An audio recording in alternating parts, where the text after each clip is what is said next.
This is not an extraordinary situation anymore. Do not think of it as a special situation. This is, I hate to use the overused phrase, but this is the new normal. Typhoon Ragasa, the strongest storm this year, swept through the Philippines. It brought heavy rains and floods, what President Ferdinand Marcos Jr. characterized as the new normal in July. Ganito na talaga ang buhay natin kahit ano pang gawin natin. So paghandaan na natin. Those once-in-a-lifetime floods, it's getting to be frequent at present. Across the country, Filipinos have changed the way they live to adapt to this new normal. O yan pong mga papag na yan, mapapansin niyo po yung mga gamit, nakataas po doon sa isang taasan po na yun. Kasi po hindi na po natin siya binababa, gawa ng pagka nag-high tide po o may bagyo. Nilulubog din po siya. But as protests against corruption and the government erupt, many are now asking, why should they be resigned to living in floodwaters? Politicians, public officials, and contractors funded by the tax of Filipino people, their luxurious lifestyle. People are angry with this romanticization of resilience as if like it's an endemic Filipino trait.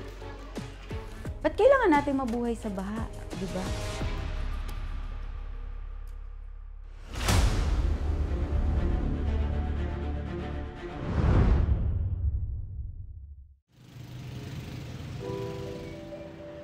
Na siyang pag-asa ng sanlibutan at mukhang liwayway ng kaligtasan sa pamamagitan ni Jesucristo kasama ng Espiritu Santo magpasawalang hanggan.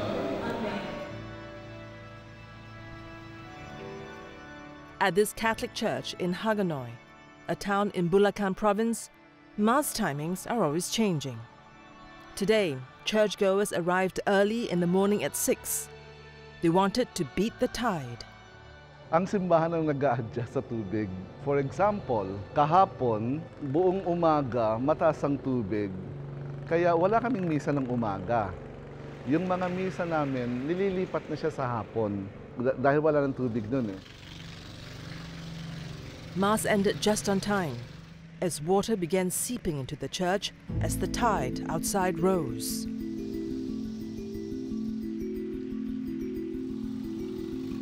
Hagonoy is a coastal city north of Manila Bay. During the rainy months, rivers and streams running through the area overflow from the downpours. Yung Hagonoy, bukod sa may kalendaryo na may high tide, low tide, merong sa munisipyo, alam ko, nagbibigay sila ng forecast weekly.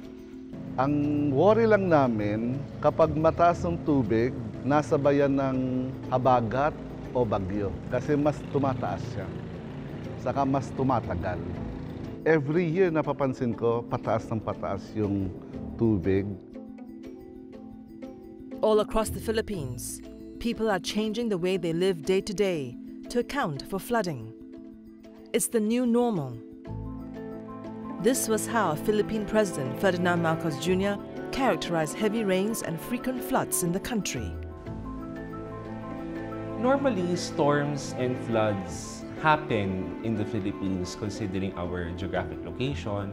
However, what is meant to be the new normal is the unprecedented level of flooding associated with an increased level of rainfall due to the changing patterns of the climate.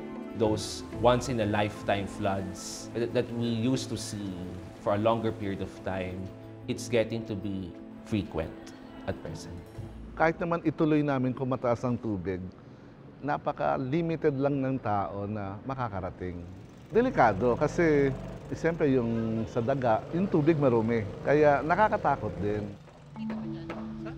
5 years ago, the church modified the building to cope with rising water levels. Merong drainage sa loob ng simbahan na may automatic na pump na kapag pumasok na yung tagas ng tubig, automatic siya nagpa-pump out sa labas. Pero, yun, sabi ko nga, hindi siya solution. No? Parang kumbaga band-aid lang siya, band-aid solution na pansamantala, pwede na. Dahil time will come, mas lalo pang lalala yung tubig, yung baha. In July, during Typhoon Komei, electricity was cut to prevent fires. This meant the pumps stopped working. Hindi namin ma-pump out yung tubig. Hindi naman namin kayang mano-mano, kaya hinintay pa namin yung kuryente. Tapos siyempre, maglilinis ka pa dahil may mga putik-putik, may amoy. Lilinisin mo pa, kaya almost a week kaming walang misa nun. Bulacan is one of the most flood-prone provinces in the Philippines. Flooding, however, is familiar to Filipinos across the country. The monsoon season between June to November brings typhoons to the Philippines each year, and there are signs they're getting more severe. The atmosphere gets warmer and warmer, hotter and hotter, and the oceans as well get warmer. This is what we call as global warming. And the effects of global warming would be to make the typhoons more intense. If there's more heat in the oceans, typhoons form, and they are also more powerful. The more powerful typhoons pack with them stronger winds, and they carry a lot more water that get dumped into the Philippines.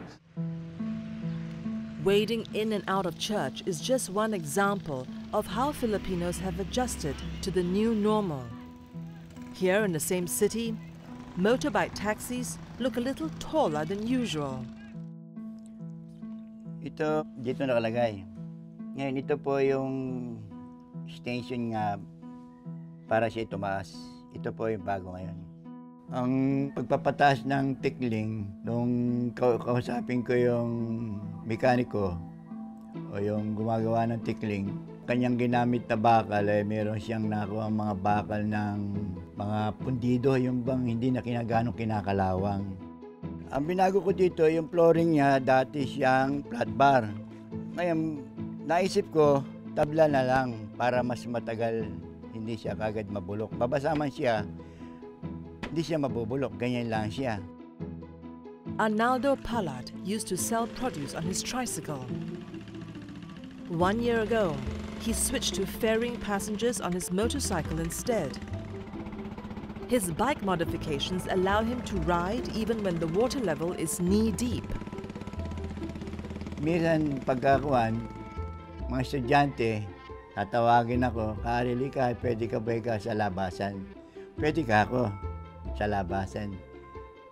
Bahala na kayo kung magkano iabot ninyo yan. Minsan 25, isa o 20 yan. Pero namang isa lang, nagbibigay ng 50, yan. Minsan 100. Yan lang medyo pinagkakakitaan ko ngayon. The monsoon season stretches over 6 months. During this time, an average of 20 typhoons occur around the Philippines each year. This earned the archipelago the title of Typhoon Capital. The reason for that is because the geographic location of the Philippines is in the Western Pacific. And because we are surrounded by waters, including a large body of water called the Pacific Ocean, there are a lot of typhoons that get formed in that area. While the Philippine Weather Bureau recorded fewer typhoons in recent years, more of them are becoming super typhoons. These are typhoons with wind speeds of at least 185 kilometers per hour, falling into the maximum level on the typhoon intensity scale. As a matter of fact, in 2024, we have experienced about 5 super typhoons. And in 2023 and 2022, we have about 3 super typhoons. So basically, the stronger the tropical cyclone is and the more it is inclined to make landfall or across the country, the wider the areas that are to be affected. Between 2016 to 2021, the country saw an average of 2 super typhoons annually. With climate change, it's now more likely that at least 3 Category 3 to 5 typhoons will hit the country every year, one study published last year found. Typhoons pound the Philippines with heavy downpours, even if they do not make landfall. When the typhoons pass north of Luzon, north of the Philippines, it enhances the southwest monsoon rains.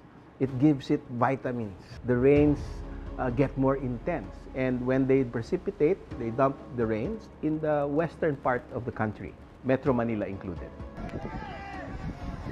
Evacuation contingency measures are now par for the course for Filipinos, and not just for people. Iba-iba po kasi yung sitwasyon ng mga pets, dogs and cats during, lalo na kung biglang taas ng tubig baha. Ang una-una po, yun po is na-abandon sila or naiiwan. So, ang instinct po ng mga hayop ay umakyat po sa mas matataas para po sila ay maligtas din or katulad din po ng mga tao. At the same time, yung iba po, especially yung mga stray animals po talaga na wala po silang masilungan, wala silang choice kundi lumangoy or maghanap talaga ng lugar na kung saan sila mas magiging safe or tuyo. The Quezon City Animal Care and Adoption Center opened in 2021 after the flood evacuation centers in the city started filling up with humans and pets. Living with the frequent deluge mean pet owners now have to make plans for their furry companions. Before, marami pong naiiwan. Mas alam na nila na dapat nilang bitbitin yung mga pets nila kasama sa evacuation center. Hindi pwedeng magkakasama po yung pet owners sa alaga kasi minsan may mga katabi po sila especially sa evacuation na ayaw po sa hayop. Iba naman po dahil nga po sa nasa tent po sila, pwedeng makawala, pwedeng makapangagat, especially kung meron pong dumadaan. Ginagawa namin ng paraan na maihiwalay po yung pets sa pet owners para hindi rin po magkaroon ng contamination or magkaroon ng problema din po or yung mga sakit na nakakahawa para sa tao. During Typhoon Wifa in July, 9 animals were rescued. Hindi na po sila pwedeng sama-sama rin na mapa-adapt or maibalik dahil nga po sa low-lying areas sila. So pwedeng ganun din po yung maging ending, mabaha or mas lalo silang mapahamak po. So once na-rehabilitated na po sila after ng training for 2 to 3 months, magiging available na po sila for adoption na po. These are just some of the ways the lives of Filipinos have been drastically changed to adapt to floods. As they face a wetter reality, another storm is brewing. Who's to blame for this new normal?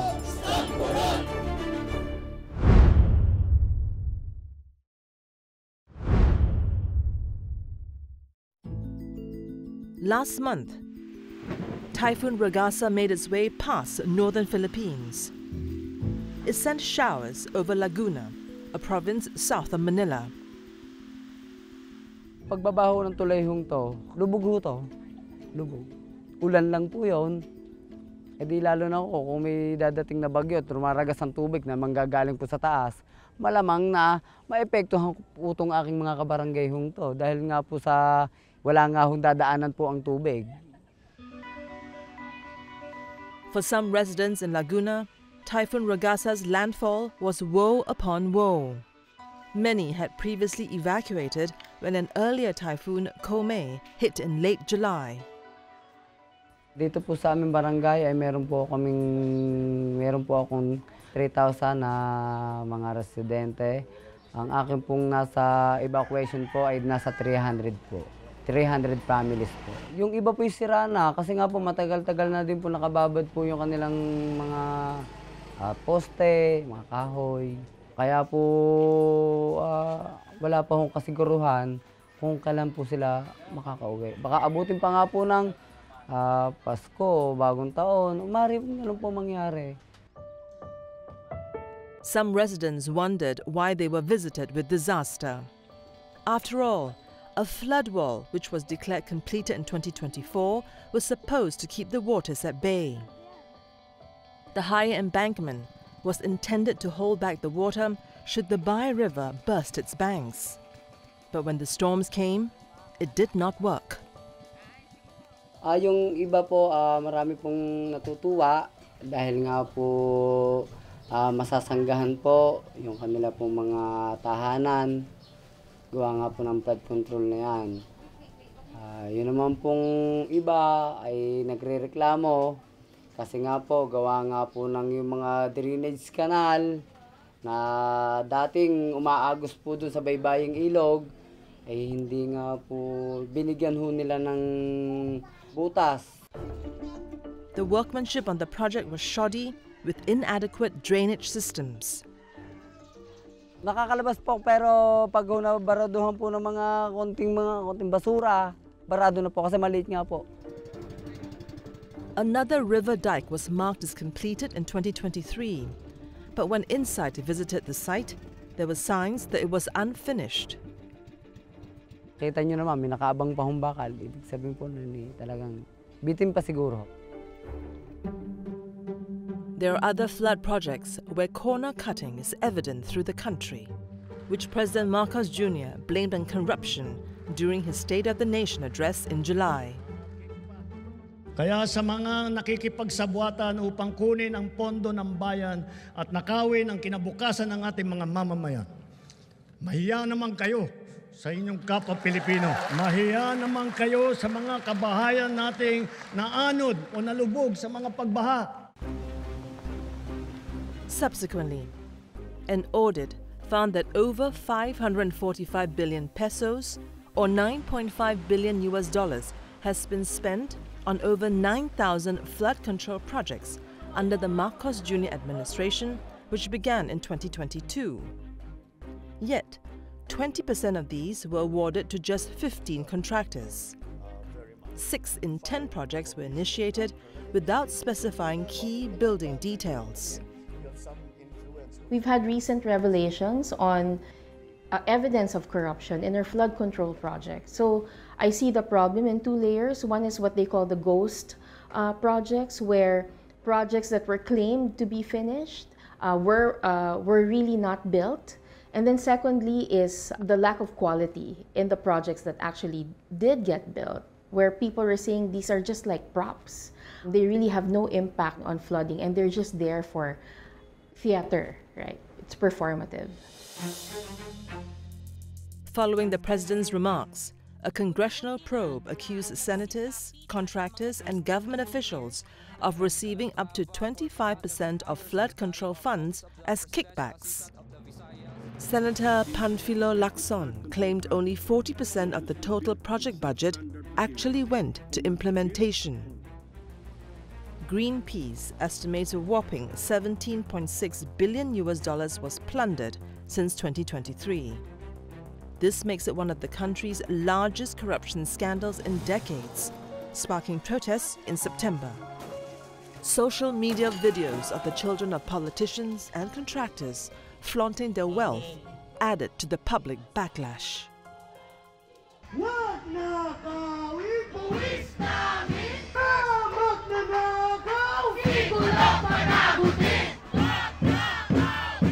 University student Kyla Menezes was one of the organizers.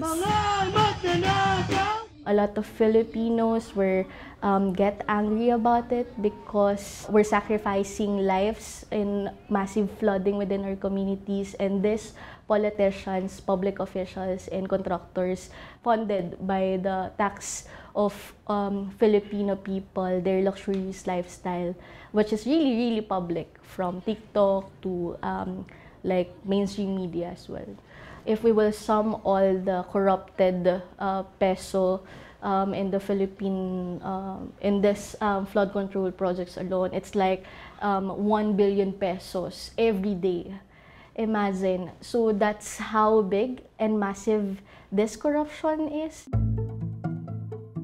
Local media reporting indicated there could be over 100 ghost projects. Quezon City Mayor Joy Belmonte said that 35 flood projects in the city could not be located. A lot of students like me have been struggling for years going to school because of flooded transportation and public transport. I think our future were stolen from us. With inclement weather intensifying, many parts of the Philippines are in need of better or upgraded flood control systems. Parts of Quezon City were deluged by heavy downpours for days in July. Well, those infrastructure were designed for a period of time wherein there was climate change impacts. Now these bigger floods are more frequent. So they were really designed for the smaller and medium-sized floods, not enough to contain the rare and big flood events. We already have an outdated drainage system. I mean, the garbages goes into the drainage. Of course, it will impede the water flow. So without the garbage, no clogging of the drainage system, then I guess flood will ease out in possibly 30 to 1 hour. From the capital to cities across the country, why is the Philippine archipelago so prone to flooding? There are many parts of the country that can be characterized by areas that are low-lying. Now, Manila, it's a low-lying area that is near the river. So, Metro Manila is near Sierra Madre. It's a mountain range that runs from Cagayan all the way to Quezon. So when rains are dumped in that region, then it goes to the different waterways that are connected to the mountain. And then it goes to Manila Bay. And when Pasig River overflows, the surrounding area gets flooded. What's more, one study found that parts of Metro Manila were sinking more than 10 centimeters a year. So land subsidence is when the ground sinks. And that has to do, again, with poor urban development, with problems in sustainable water management, because people without access to potable water are forced to get water from the ground. So when that happens, it compacts the ground sinks. So that is actually a bigger problem. That's a bigger cause of flooding in coastal areas compared to climate change. Urbanization has also exacerbated the flooding problem. One of the densest cities in the world, Metro Manila houses more than 42,000 people per square kilometer. If you put a lot of infrastructure, roads, buildings, you put it on top of creeks, build it where it's not supposed to be, you lessen the infiltration capacity of the land because you turn the grasslands and the open spaces into concrete. It's an urban jungle where there's a lot of runoff that can happen.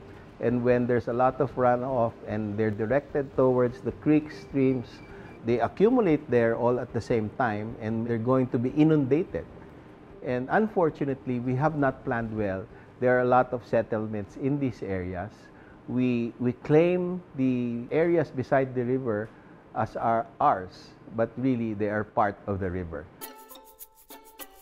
Further up north, parts of the province of Bulacan are sinking even faster, at 11 centimeters annually. Some areas are now below sea level. Dati po yung bahay po namin halos mababa po siya sa kalsada. Ito po mga pangatlong tambak na po ito, kaya po ganito kataas. Kumbaga po nag-adjust na po kami na nag-adjust dito. Yung bahay po namin dati, hindi nyo po maaabot yung biga po na yan. Mga 2019 po, mga ganun. Kami nagpatambak. Tapos akala nga po namin, hindi na siya aabutin. Panahon po nung 2021, ayun po, nag-umpisa po ulit lumaki yung tubig. Hanggang ngayon pong 2025, hindi na po talaga nawawala yung tubig sa aming lugar po. Renz Cruz has lived in Hagonoy, Bulacan for 3 decades. 4 years ago, his neighborhood was permanently inundated. During Typhoon Wifa in July, floodwaters outside his house reached chest level. Like many others, his family had to find ways to live with water. Mapapansin niyo po yung mga gamit, nakataas po doon sa isang taasan po na yun. Mapapansin niyo din po yung aming gasolina. Lagi na pong nakataas dyan sa upuan na to kasi po pagka high tide talaga, lalulubog po siya. Ayan po yung mga kaldero namin, wala po kayong makikitang gamit niya sa baba. Ito naman po yung aming CR, kung inyo pong mapapansin, may tubig pa din po siya. Pagka ganito pong may tubig yung aming CR, nakikisiar na lang po kami sa may mga itaas na bahay. Renz's family has spent more than 40,000 pesos or $700 on silt to elevate his house. Para sa akin po kasi hindi naman po ganun kadaling lumipat ng ibang lugar. Lalong-lalo na po magpatayo ng ibang bahay sa ibang lugar. Kasi po sa sitwasyon na ito, wala pong bibili ng bahay na to. Kung hindi po talagang aksyon na ng ating gobyerno, ito pong Hagonoy po talaga unti-unti na pong mawawala sa mapa po. Across the archipelago, heavier rains and frequent floods do more than property damage. They're also taking a toll on the Filipino people.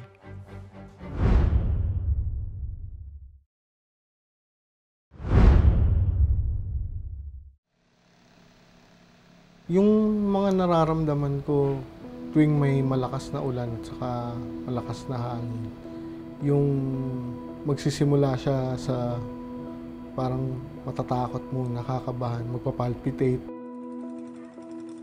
December 2012. Typhoon Bopha, or known locally as Pablo, pounded Mindanao in eastern Philippines. 38-year-old Ara Alejo was living on the island at that time, doing volunteer work. Nag-hit yung Pablo around 4 a.m. Naka-stay kami sa isang kubo nung isang host na pamilya. Tapos maya-maya may bumagsak na malaking puno. Tapos tinamaan niya yung bahay. So lahat kami lumigas dun sa bahay. Tapos habang tuloy-tuloy na nagbabagsakan yung mga puno, doon kami nagstay doon sa ilalim ng ugat ng pinakamalaking puno. Typhoon Bopha killed more than 1,000 while 800 went missing. Ara managed to escape harm. Instead, his real wounds went a lot deeper. Ara would suffer from post-traumatic stress disorder, or PTSD, after the ordeal. Pagbalik ko ng Manila, nagkaroon ng amihan. Tapos napakalakas ng hangin din. Walang masyadong malakas sa ulan, pero malakas yung hangin. Doon yung una kong na-notice na bakit pag nakakarinig ako, nanginginig ako, parang natatakot ulit ako. Post-traumatic stress disorder is a psychological disorder listed in the Diagnostic Statistical Manual. It is a severe form of trauma. For some people who survive natural disasters, for some of them, hearing the rain, hearing the thunder, hearing the flash of water could trigger their trauma. There are flashbacks. Cannot sleep. There are physical manifestations like trembling, sweating, heart palpitation, irritability, etc. Like Ara, there's a growing number of people who are distressed by what's happening with the climate. This phenomenon is known as climate anxiety. Climate anxiety has different definitions at the moment. The common definition is people's worries about the impacts of climate change today and the future consequences of the climate crisis. And sometimes climate anxiety is defined in terms of many other emotions, like feeling angry about the lack of government action to stop climate change, feeling frustrated, feeling afraid and betrayed. Tingin ko, totoong nangyayari yung climate anxiety. Feeling ko hindi lang ako yung nakakaramdam nito. Sa loob ng ilang taon, kung wala talaga tayong gagawin, wala na tayong kinabukasan na haharapin. Young Filipinos feel this severely. In a 2021 survey of youths across 10 countries, Filipinos reported the highest levels of negative emotion toward climate change.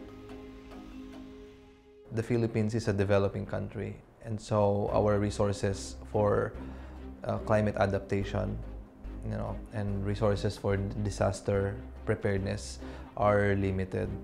So in a way, it could amplify the consequences to livelihood, to losses of lives, losses even of culture for many communities. I can only imagine little inconveniences accumulating over time can cause stress as well.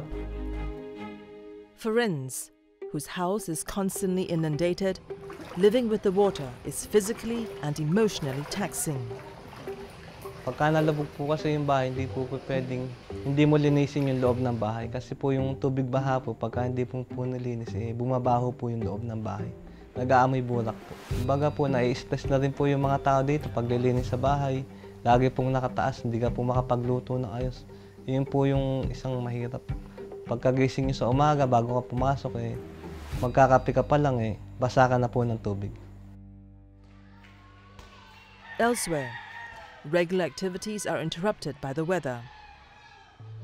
Here in Laguna, classes were suspended during Typhoon Ragasa in September.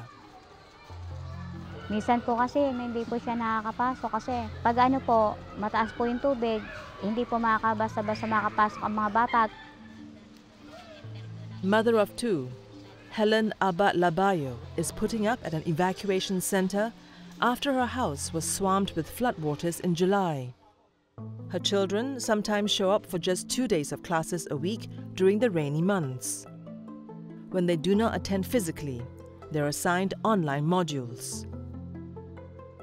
Pag nasa school po kasi siya, mas may tendency po na nakapokus po siya sa pag-aaral niya. Pag nasa amin po, wala po, parang siya, natatamad maggawa or kasi sasabihin walang pasok o hindi makakapasok, ganun po. Typhoon Trami pounded the Philippines last year. The natural disaster was estimated to have impeded the learning of 19 million students. Over 90% of the 21 million students enrolled in the academic year of 2023 and 2024. Katulad po niyan, tinan niyo po yung mga anak namin, lalaki na lang po ba sila lagi ng ganyan na nandito po kami sa school. Dito po kami pagka nabaha. Siyempre po hindi namin gugusin kahit kaming magulang na lumaki yung anak namin na lagi na lang kaming pupunta ng school pag nabaha doon sa amin. For working adults, the situation is not any better. Pag may dumating po talagang bagyo, malimit po talagang laging nataas ang tubig sa amin. Sa amin po ay hanggang bewang, pagka talaga pong lumakas ang ulan. 25-year-old Lorna David works at an ink cartridge factory. Every day, it takes her 2 to 3 hours to travel from her barangay in Laguna to her workplace in Santo Tomas, Batangas. Lalo na pagka masamang panahon. Mahirap po talaga kasi po magdamag po ako sa trabaho, nakatayo. Tapos kung uuwi po sa amin, babad po sa tubig, maglalakad. Maaari pong magkasakit ako. 3 years ago, the Labor Act was amended to protect workers from sanctions if they are not able to work during bad weather. However, the company can decide not to pay them during their absence. Isang beses po, naka-absent po ako dahil po sa baha. Ako po bilang isang manggagawa, ang nararamdaman ko po nakakapanghinayang po kasi yung ipapasok mo ng isang araw, kung liliban ka ng ilang araw dahil lang sa ganong sitwasyon, wala po talaga. Doon lang po kami kumukuha ng pang-araw-araw namin para sumahod, panggastos. According to research firm GHD, storms and floods will cost the country a total of $89 billion between 2022 and 2050. That's an average annual GDP loss of 0.7%. The group predicts that the agriculture and retail sectors will be hit the hardest. As for Ara, he has become a climate activist. He has also found ways to cope with his PTSD. Maglalagay ako ng headset na may noise cancellation para talagang wala akong maririnig sa background. Malaki yung tulong niya kasi ang una kong trigger yung malakas talagang hangin. Babike ako dahil dapat makabawas ako ng aking carbon footprint para makatulong dun sa climate natin. Tapos nakatulong din siya para makapag-exercise, mag-produce ng happy hormones.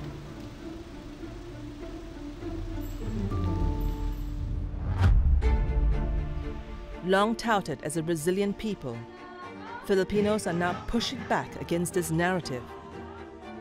They are asking, why should they be resigned to this new normal as their fate?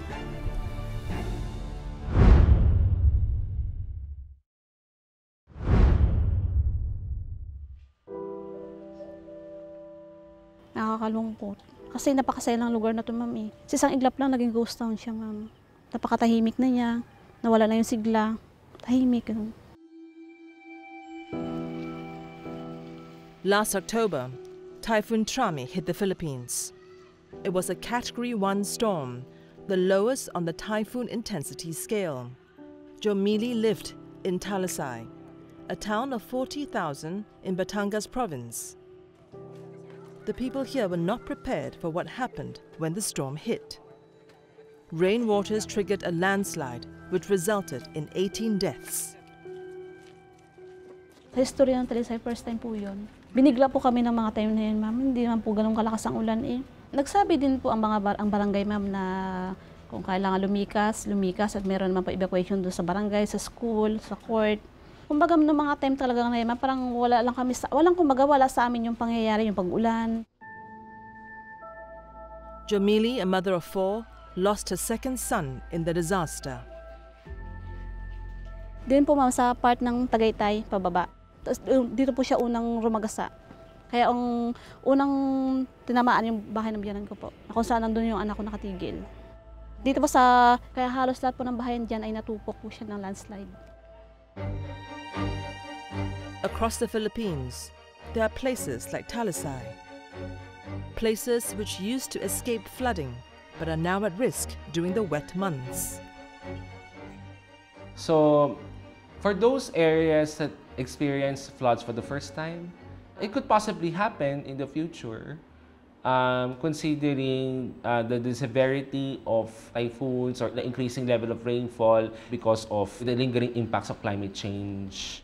Actually, for every warnings that is issued by Pag-asa, especially when we have tropical cyclones, the impacts are always stated that there's a possibility of flash floods, especially in low-lying areas, and landslide in the mountainous slopes. For example, it rained in your area for about maybe 1 to 2 days, only light to moderate rains, and then suddenly on the third day, it rained heavily and it caused some landslide. So what we're trying to say is that the local community, the local government should be also aware of what is happening in their surroundings to be prepared as much as possible to move to higher or safer grounds. Across the country, Filipinos are doing what they can to prepare for more erratic and extreme weather. Ito na po yung pinagawa naming second floor. Kapag pagwa lang po talaga kami ito dahil sa baha. Ito lang po talagang purpose nyon. Akyatan ng gamit, kung makikita nyo po, yung mga gamit po ng mga hindi talaga namin ginagamit, tinaas na po namin. Princess Melody moved to Melva, Batangas in 2020 with her husband and 2 children. While this area is known to flood during the rainy season, floodwaters usually do not seep into her house. Typhoon Trami last October was the first time it happened. Parang dagat sa sobrang dami ng tubig na bumuhos nun. So hindi ko inisip na yung mga pinatong ko na gamit sa lamesa ay masisira pa rin. Halos lahat po ng gamit ko, yung aking laptop, printer, upuan ko, yung foam namin na higaan, tapos yung pong rep ko talaga tumumba na siya. So, nung time na yon, ayoko pa talagang umalis. Gusto ko pa magtaas ng gamit ko, gusto ko pa siyang isalba. No choice lang akong umalis kasi yung mga bata ko natatakot na. So, this year, the couple spent over $3,500 on house renovations to avoid another mishap. Yung mga gamit namin, na before naka-wood kami. So, ang ginawa ng mister ko, total marunong siya mag-welding, ginawa na lang niya mga bakal para mas matibay sa tubig. Tapos, nung nagbagyong Emong nitong June or July siya, ang laking tulong niya sa amin. Here in Laguna, locals have created their own early warning system when a storm is approaching. Kami po, yun nga po, ipinopost muna ho namin sa Facebook po dito sa aming barangay. Para namang nang sa ganun po, nalalaman na rin po ng ng aking mga kabarangay. Yun po, ambun pa lang, talagang nagbabahi-bahi na po kami. Noong July po, sabing malakas ka daw po yung bagyo na yun. Kami naman po yung nag-abiso. Nagpunta ho kami sa bahay-bahay. Sinabihan yung mga tao. Yun nga po, ihinatid ho namin sa evacuation center. Next month, the monsoon season will come to an end in the Philippines. But while the weather calms, Filipinos are angry. Protests against flood control corruption continue to rage. Tens of thousands took to the streets across the country on September 21st, with some demonstrations turning violent. In the Senate, hearings over the flood control scandal continue as legislators try to pin the blame on someone. We've seen in different social media platforms, even at streets, how this issue awakened every Filipino, especially young people. So I'm very hopeful that this can become our issue, corruption as a youth issue and hopefully as an election issue, so that we won't elect other politicians who's stealing money from us. For now, the suspension on bidding for new flood control projects have lifted. The president formed an independent commission for infrastructure in September to investigate corruption in flood control projects. Marcos Jr. even said he's willing to submit himself to the commission's probes. His cousin, Ferdinand Martin Romualdez, has also stepped down from his role as House Speaker amid accusations of receiving kickbacks. I mean, the crackdown is one solution to the problem, but it's not a silver bullet. We can jail all the corrupt politicians, but until we embrace the science, we embrace the evidence, we will still continue building the wrong flood solutions in the wrong areas. So some municipalities, they're poorer, but they also are the ones who are more prone to flooding. And the richer municipalities, like Quezon City, for example, tend to be more inland. So the risks are more manageable. But in terms of the financing, it's across the board 5% for disaster at all budget levels. But the ones who are more exposed actually need more. So part of it is also political. Officials tend to go for solutions that can fit within their terms, right? Kumbaga, ma'am, si Pangulong, matalinong tao po si President Marcos. Kumbaga, malaki po ang tiwala namin sa kanya, ma'am, na kaya niya pong gawa ng paraan para makontrol po ang mga tulad niya ng mga pagbaha, gawa po ng flood control. But until that happens, the Philippines will continue to be inundated every monsoon season. Due to the changing climate, typhoons and rains are expected to intensify in the coming decades. Because a warmer atmosphere retains more moisture, each degree in temperature rise could bring 7% more rain. So when we look at climate justice, or climate injustice for that matter, we have seen the Philippines only accounts for less 1% of the carbon emissions globally.